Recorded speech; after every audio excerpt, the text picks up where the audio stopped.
ձեզ, մեր այսօրվա հյուրն է Պեոյավորովի անվան համար 131 հիմնական դպրոցի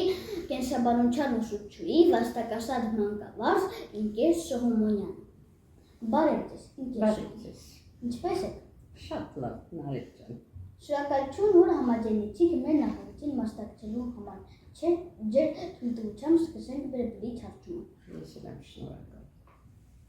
Դուք մեր դպրոցի ամենափորձառու ուսուցիչներից եք, որ անգամ մեկ ընտանիքի 3 սերունդի եք դասավանդել, որն է բոլոր սերունդների հետ միշտ երիտասարդ մնալու և ժամանակին համընթաց քայլելու ձեր գաղտնիքը։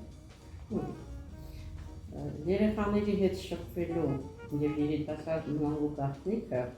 դա մարդու հոգևոր արժեքներն են և մտածողություն։ Եվ յուրաքանչյուր սերնդի հետ ես իրենց հետ համաչափ քայլում եմ, աշխատում եմ լինել միշտ մրցունակ։ Իսկ ով է Ինկեր Սողոմոնյանի կյանքի ամենամեծ ուսուցիչը։ Իմ կյանքի ամենամեծ ուսուցիչը իմ երկար տարիների փորձն է, որի ընթացքում ես շփվել եմ բազմաթիվ լավ մարդկանց հետ, իհարկե նաև իմ աշակերտները, որոնք ինձ շատ բան սովորեցին։ Կենսաբանությունը պարզապես դպրոցական առարկա է, թե կյանքի դաս, այն սովորել կարող է ճակատագրական լինել աշակերտներին։ Կենսաբանությունը հիմնականում կյանքի դասեր է,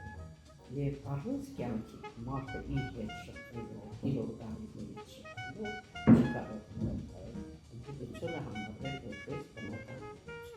ճակատագրական։ Որն է այսօրվա և 30 տարի առաջ դպրոցական սեղանի առջև նստող աշակերտի ամենամեծ տարբերությունը։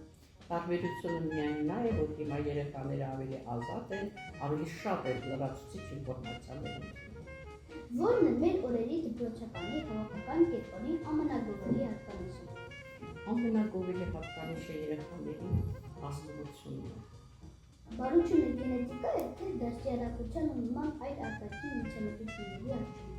Եվ գենետիկա է, և միջավայրը շատ ունի մեծ նշանակություն։ Որ գիտքն է ձեր բնավորության ձևավորման հարցում լուրջ ազդեցություն թողել։ Իմ համար Ռաֆուս Համլետը և Սալմենը։ Խնդրում եմ շարունակեք նախադասությունը։ Իմ մանուշակները խնամելիս Ես հաճույք եմ ստանում, ոչ թե պարտադրված եմ կատարում, այլ հաճելի, որտեղ շատ զգայուն են մանուշակները։ Չարլզ Դարվինն ասում է. մենք որքան շատ ենք ճանաչում բնության անփոփոխ օրենքները, մեզ համար այնքան անհավանական են դառնում հրաշքները։ Եվ այնուամենայնիվ դուք հրաշքներին հավատում եք։ Այո, հավատում եմ, որտեղ մեր երեխաների այն բարդ մտածելակերպը և ստեղծագործական աշխատանքը դա հենց հրաշք է։ Եթե հնարավորություն ունենայիք բնությունից 1/3 ունենալ, որը կուզեիք անվերել։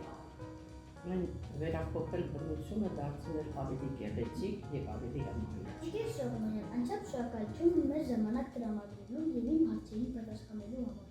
Ես եմ շատ շնորհակալ, Նարեկ ջան, որ մենք իմ առարկայի գծով այսքան հետաքրքիր հարցասիրություն ունեցավ և ինձ առաջադրեցիք։ Շնորհակալություն։ Ձեզ հետ կրկին Նարեկ Աղոյանն է։ Մենք դեռ անպայման կհանդիպենք։ Ինկեր Չելկյան, ես կարող եմ մտափոխվել, ոչ թե լրագրող, այլ կենսաբան ուզում դառնալ, իսկ ոչ թե կենսաբան լրագրող։ Ժամանակը ցույց կտա, Նարեկ։